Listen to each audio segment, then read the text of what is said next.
علیکم ورحمۃ اللہ وبرکاتہ۔ خطبہ جمعہ مسجد نبوی ڈاکٹر علی الحذیفی حفظہ اللہ تعالی۔ موضوع خود احتسابی، مفہوم، اہمیت اور فوائد، بتاریخ 28 جمادی ثانیہ 1439، 16 مارچ 2018۔ ترجمہ شفقت الرحمان حفظہ اللہ تعالی، آواز حافظ جنید۔ تمام تعریفیں اللہ کے لیے ہیں، تمام تعریفیں اللہ کے لیے ہیں جو لوگوں کی توبہ قبول کرتا ہے اور گناہوں کو مٹاتا ہے۔ اس کی رحمت اور علم ہر چیز پر حاوی ہے، اپنے فضل سے نیکیاں زیادہ اور نیک لوگوں کے درجات بلند فرماتا ہے۔ اور میں یہ بھی گواہی دیتا ہوں کہ اللہ کے علاوہ کوئی معبود برحق نہیں، وہ یکتا، آسمان و زمین میں کوئی بھی چیز اسے عاجز نہیں کر سکتی۔ اور میں یہ بھی گواہی دیتا ہوں کہ ہمارے نبی سیدنا محمد صلی اللہ علیہ وسلم اللہ کے بندے اور اس کے رسول ہیں۔ اللہ تعالیٰ نے ذاتی مدد اور معجزات کے ذریعے ان کی تائید فرمائی۔ یا اللہ اپنے بندے اور رسول محمد صلی اللہ علیہ وسلم، ان کی اولاد اور نیکیوں کی طرف سبقت لے جانے والے صحابہ کرام پر اپنی رحمتیں، سلامتی اور برکتیں نازل فرما۔ حمد و ثنا کے بعد تقوی الہی اختیار کرو، اللہ کے پسندیدہ اعمال کے ذریعے قرب الہی تلاش کرو، غضب الہی کا موجب بننے والے اعمال سے دور رہو، بے شک متقی کامیاب و کامران اور خواہشات کے پیروکار نامراد ہوں گے۔ اللہ کے بندو، ذہن نشین کر لو، انسان کی فلاح و بہبود اپنے نفس کو قابو کرنے میں ہے۔ چنانچہ محاسبہ نفس اور کسی بھی قول و فعل پر مشتمل چھوٹے بڑے کام میں اس کی مکمل نگرانی ضروری ہے۔ لہذا جس شخص نے محاسبہ نفس اور اپنے قول و فعل پر رضائے الہی کے مطابق مکمل قابو رکھا تو وہ بڑی کامیابی پا گیا۔ اللہ تعالیٰ کا فرمان ہے، اور جو شخص اپنے رب کے سامنے کھڑا ہونے سے ڈر گیا اور نفس کو خواہشات سے روکا تو بے شک جنت ہی اس کا ٹھکانہ ہوگی۔ سورۃ النازعات آیت 40-41۔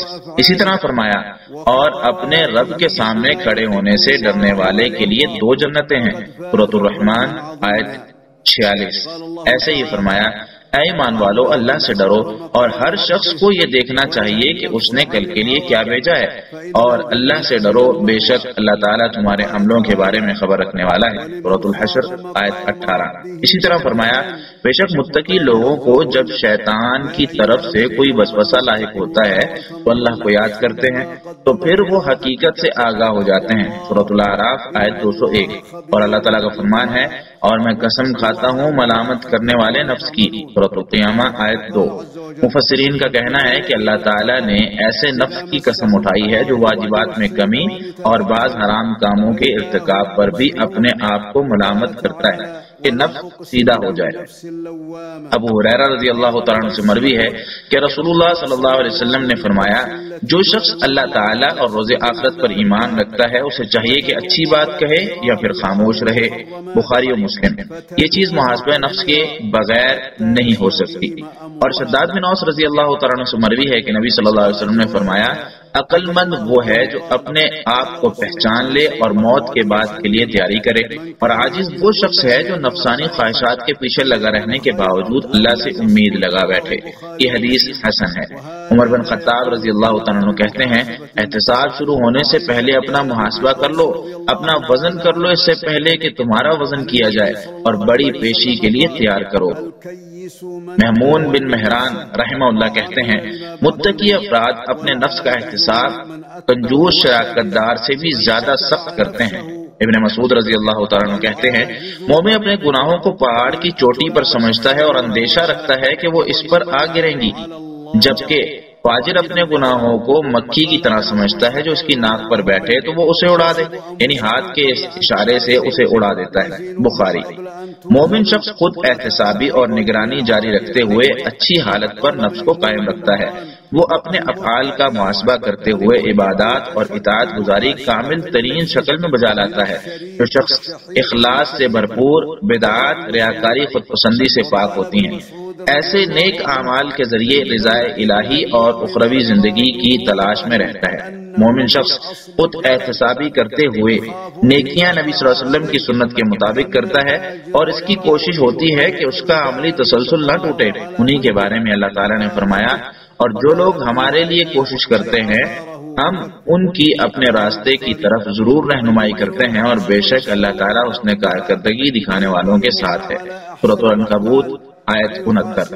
اسی طرح فرمایا اور جو شخص کوشش کرتا ہے بے شک وہ اپنے لیے ہی کوشش کرتا ہے، بے شک اللہ تعالیٰ تمام جہانوں سے غنی ہے، سورہ العنکبوت آیت 6۔ اسی طرح فرمایا بے شک ہم نے آپ کی طرف حق کے ساتھ کتاب نازل کی ہے، چنانچہ صرف ایک اللہ کی اخلاص کے ساتھ عبادت کریں، خبردار خالص عبادت صرف اللہ کے لیے ہی ہے، سورۃ الزمر آیت 2-3۔ اسی طرح فرمایا آپ کہہ دیں اگر تم اللہ سے محبت کرتے ہو تو تم میری اتباع کرو، تو اللہ تم سے محبت کرے گا اور تمہارے گناہ بخش دے گا، اور اللہ تعالیٰ بخشنے والا اور نہایت رحم کرنے والا ہے، سورہ آل عمران آیت 31۔ سفیان ثوری رحمہ اللہ کہتے ہیں میں نے اپنی نیت سے زیادہ کسی کا علاج نہیں کیا کیونکہ یہ پل میں بدل جاتی ہے۔ فضل بن زیاد کہتے ہیں میں نے عمل میں نیت کے بارے میں امام احمد رحمہ اللہ سے پوچھا نیت کیسے ہوتی ہے، تو انہوں نے کہا عمل کرتے ہوئے اپنے نفس کا خیال کرو کہ عمل سے لوگوں کی خوشنودی مراد نہ ہو۔ شداد بن اوس رضی اللہ تعالیٰ عنہ نبی صلی اللہ علیہ وسلم سے بیان کرتے ہیں آپ صلی اللہ علیہ وسلم نے فرمایا جس شخص نے ریاکاری کے لیے نماز پڑھی اس نے شرک کیا، جس نے ریاکاری کے لیے روزہ رکھا اس نے شرک کیا، جس نے ریاکاری کے لیے صدقہ کیا اس نے شرک کیا۔ احمد، حاکم، طبرانی نے معجم الکبیر میں اسے روایت کیا ہے۔ مومن اپنی بول چال کا بھی احتساب کرتا ہے، چنانچہ اپنی زبان کو غلط اور حرام گفتگو کے لیے بے لگام نہیں کرتا۔ اسے یاد رکھنا چاہیے کہ دو فرشتے اس کی ایک ایک بات کو لکھ رہے ہیں، لہٰذا اس کے کیے ہوئے ہر عمل پر اسے بدلہ دیا جائے گا۔ اللہ تعالیٰ کا فرمان ہے اور بے شک تم پر محافظ مقرر ہیں، وہ معزز لکھنے والے ہیں اور جو بھی تم کرتے ہو وہ اسے جانتے ہیں، سورۃ الانفطار آیت 10-12۔ اسی طرح فرمایا جب بھی کوئی لفظ اس کی زبان سے نکلتا ہے اسے محفوظ کرنے کے لیے ایک حاضر باش نگران موجود ہوتا ہے، سورہ قاف آیت 18۔ ابن عباس رضی اللہ تعالیٰ عنہ کہتے ہیں وہ ہر اچھی اور بری بات کو لکھتے ہیں، حتیٰ کہ وہ یہ بھی لکھتے ہیں میں نے کھا لیا، میں نے پی لیا، میں چلا گیا، میں آ گیا، میں نے دیکھا۔ ابو ہریرہ رضی اللہ تعالیٰ عنہ سے مروی ہے کہ نبی صلی اللہ علیہ وسلم نے فرمایا بے شک آدمی رضا الہی پر مشتمل ایک کلمہ بولتا ہے اور اس کی پرواہ نہیں کرتا، اللہ تعالیٰ اس کلمے کے بدلے میں اس کے درجات بلند فرما دیتا ہے، اور بے شک آدمی غضب الہی پر مشتمل ایک کلمہ بولتا ہے اور اس کی پرواہ نہیں کرتا، اللہ تعالیٰ اس کلمے کے بدلے میں اسے جہنم میں ڈال دیتا ہے، بخاری۔ ابن مسعود رضی اللہ تعالیٰ عنہ کہتے ہیں کہ قسم ہے اس ذات کی جس کے سوا کوئی معبود نہیں، روئے زمین پر زبان سے زیادہ لمبی قید کا کوئی حقدار نہیں۔ اور ابو بکر رضی اللہ تعالیٰ عنہ اپنی زبان کو پکڑ کر کہا کرتے تھے اسی نے مجھے ہلاکت میں ڈالا ہے۔ اسی طرح مسلمان پر یہ بھی واجب ہے کہ اپنے خیالات کا محاسبہ کرے اور دل میں آنے والے شکوک و شبہات کا مقابلہ کرے، اس لیے کہ خیر ہو یا شر ان کی ابتدا دل میں آنے والے خیالات سے ہی ہوتی ہے۔ چنانچہ اگر مسلمان دل میں آنے والے برے خیالات پر قابو پالے اور اچھے خیالات پر اطمینان اور خوشی کا اظہار کرتے ہوئے عملی جامہ پہنائے تو وہ فوز و فلاح پاتا ہے، اور اگر شیطانی وسوسوں اور خیالات کو مسترد کرتے ہوئے شیطانی وسوسوں سے اللہ کی پناہ چاہے تو گناہوں سے سلامت رہ کر نجات پاتا ہے، اور اگر شیطانی وسوسوں سے غافل رہے اور انہیں قبول کر لے تو یہ وسوسے اسے گناہوں میں ملوث کر دیتے ہیں۔ اللہ تعالیٰ کا فرمان ہے اور اگر شیطان کی طرف سے آپ کو کوئی وسوسہ آئے تو اللہ کی پناہ مانگو، بے شک وہی سننے والا اور جاننے والا ہے، سورہ فصلت آیت 36۔ اور اللہ تعالیٰ نے سورۃ الناس میں اسی واضح دشمن سے پناہ مانگنے کا حکم دیا ہے۔ ابن عباس رضی اللہ تعالیٰ عنہ کہتے ہیں کہ شیطان ابن آدم کے دل پر تسلی سے بیٹھتا ہے، چنانچہ اگر انسان اللہ کو بھول جائے وسوسہ ڈال دیتا ہے اور اگر اللہ کو یاد کر لے تو پیچھے ہٹ جاتا ہے۔ اور انس بن مالک رضی اللہ تعالیٰ عنہ سے مروی ہے کہ رسول اللہ صلی اللہ علیہ وسلم نے فرمایا شیطان اپنی لگام کو ابن آدم کے دل پر رکھے ہوئے ہے، اگر وہ اللہ کو یاد کر لے تو پیچھے ہٹ جاتا ہے، اور اگر اللہ کو بھول جائے تو اس کے دل کو لگام ڈال دیتا ہے۔ یہی مطلب ہے وسواس الخناس کا، مسند ابو یعلا مسلم۔ چنانچہ گناہوں سے حفاظت کے لیے سب سے پہلے شیطانی وسوسوں سے بچاؤ اور تحفظ یقینی بنایا جائے۔ اللہ تعالیٰ کا فرمان ہے بے حیائی ظاہری ہو یا باطنی اس کے قریب بھی مت جاؤ، اور اللہ کی طرف سے حرام کردہ جان کو ناحق قتل مت کرو، اسی کی تمہیں اللہ تعالیٰ وصیت کرتا ہے تاکہ تم عقل کرو، سورۃ الانعام آیت 151۔ چنانچہ جس شخص نے محاسبہ و مجاہدہ نفس کیا تو اس کی نیکیاں زیادہ اور گناہ کم ہوں گے، دنیا سے قابل تعریف انداز میں رخصت ہوگا اور سعادت مندی کے ساتھ اٹھایا جائے گا، اور وہاں رسول اللہ صلی اللہ علیہ وسلم کے ساتھ ہوگا جنہیں گواہ بنا کر بھیجا گیا۔ اور جس شخص نے خواہش نفس کی پیروی کی، قرآن سے روگرداں رہا اور دل نے جو چاہا گناہ کیا، شہوت پرستی میں ڈوبا رہا اور کبیرہ گناہوں کا ارتکاب کیا، شیطان کو اپنی قیادت سونپی تو شیطان اسے ہر بڑے گناہ میں ملوث کر دے گا اور پھر وہ شیطان کے ساتھ دردناک عذاب میں مبتلا رہے گا۔ اللہ تعالیٰ کا فرمان ہے، اس کے دل کو ہم نے اپنے ذکر سے غافل کر دیا ہے، اس کے پیچھے مت چلو، اور وہ خواہش پرست بن چکا ہے اور اس کا معاملہ حد سے بڑھا ہوا ہے۔ سورۃ الکہف آیت 28۔ نیز فرمایا، اور اس دن جب ہر شخص اپنے اعمال کو اپنے سامنے موجود دیکھ لے گا اور اسی طرح اپنے برے اعمال کو بھی، وہ یہ تمنا کرے گا کہ کاش اس کے اور اس کے برے اعمال کے درمیان دور دراز کا فاصلہ ہوتا، اور اللہ تعالیٰ تمہیں اپنے آپ سے ڈراتا ہے۔ سورہ آل عمران آیت 30۔ ایک اور مقام پر فرمایا، اور جان لو جو کچھ تمہارے دل میں ہے اللہ اسے جانتا ہے، لہٰذا اس سے ڈرتے رہو اور جان لو کہ اللہ بخشنے والا نہایت رحم کرنے والا ہے۔ سورۃ البقرہ آیت 235۔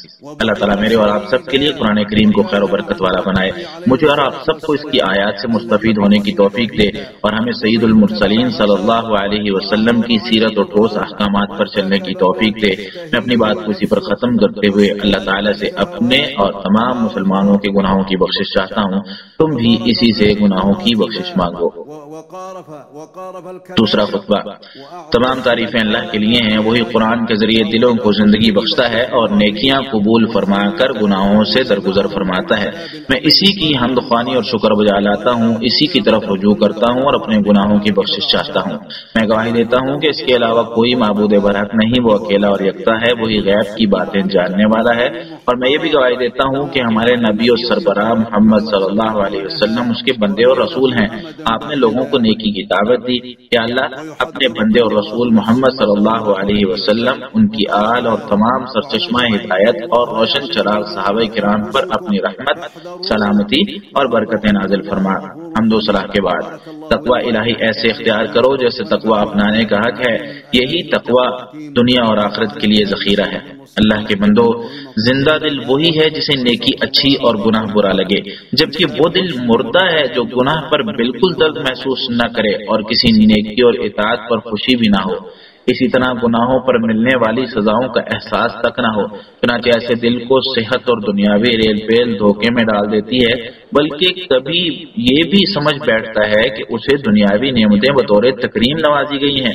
انہی کے بارے میں فرمایا، کیا وہ یہ سمجھ رہے ہیں کہ ہم ان کو مال، نرینہ اولاد دے کر ان کی بھلائی کا سامان جلدی سے اکٹھا کر رہے ہیں، بلکہ حقیقت کا انہیں شعور ہی نہیں۔ سورۃ المؤمنون آیت 56۔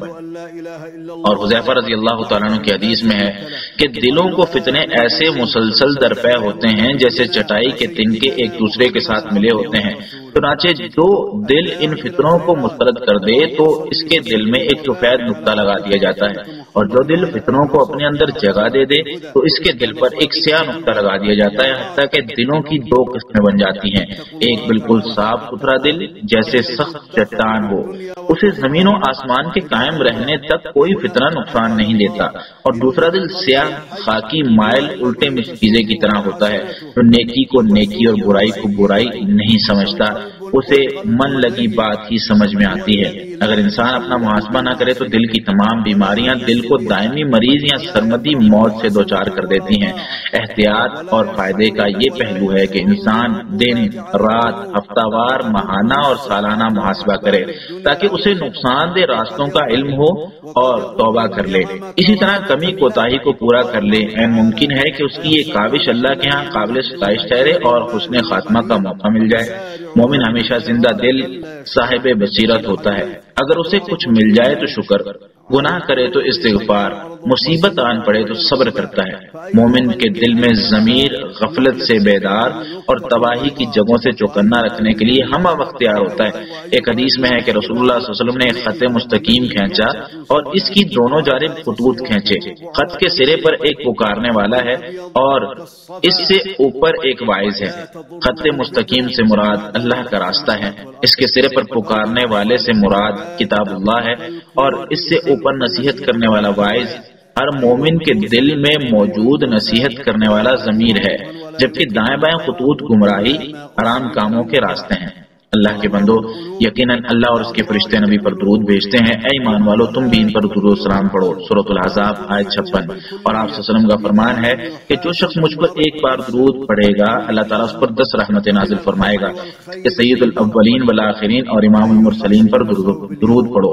اللہم صلی علی محمد وعلی آل محمد کما صلیت علی ابراہیم وعلی آل ابراہیم انک حمید مجید۔ اللہم بارک علی محمد وعلی آل محمد کما بارکت علی ابراہیم وعلی آل ابراہیم انک حمید مجید۔ یا اللہ تمام صحابہ کرام سے راضی ہو جا، یا اللہ ہدایت یافتہ خلفائے راشدین ابو بکر، عمر، عثمان اور علی سے راضی ہو جا، یا تابعین کرام اور قیامت تک ان کے نقش قدم پر چلنے والے تمام لوگوں سے راضی ہو جا، یا اللہ ان کے ساتھ ساتھ اپنی رحمت اور کرم کے صدقے ہم سے بھی راضی ہو جا، یا ارحم الراحمین یا اللہ ان کے ساتھ ساتھ اپنی رحمت اور کرم کے صدقے ہم سے بھی راضی ہو جا، یا ارحم الراحمین یا اللہ ان کے ساتھ ساتھ اپنی رحمت اور کرم کے صدقے ہم سے بھی راضی ہو جا، یا ذو الفضل العظیم یا اللہ ذو الجلال والاکرام ہم تجھ سے دعا گو ہیں کہ ہمارے تمام گناہ معاف فرما دے، کہ اللہ ہمارے اگلے پچھلے خفیہ اعلانیہ اور جنہیں تو ہم سے بھی زیادہ جانتا ہے تمام گناہ معاف فرما دے۔ کوئی تو بالا کرنے والا ہے تیرے سوا کوئی معبود برحق نہیں۔ اللہ ہم سب معاملات کے نتائج، ہمارے سب معاملات کے نتائج بہتر فرما اور ہمیں دنیا اور آخرت کی رسوائی سے محفوظ فرما۔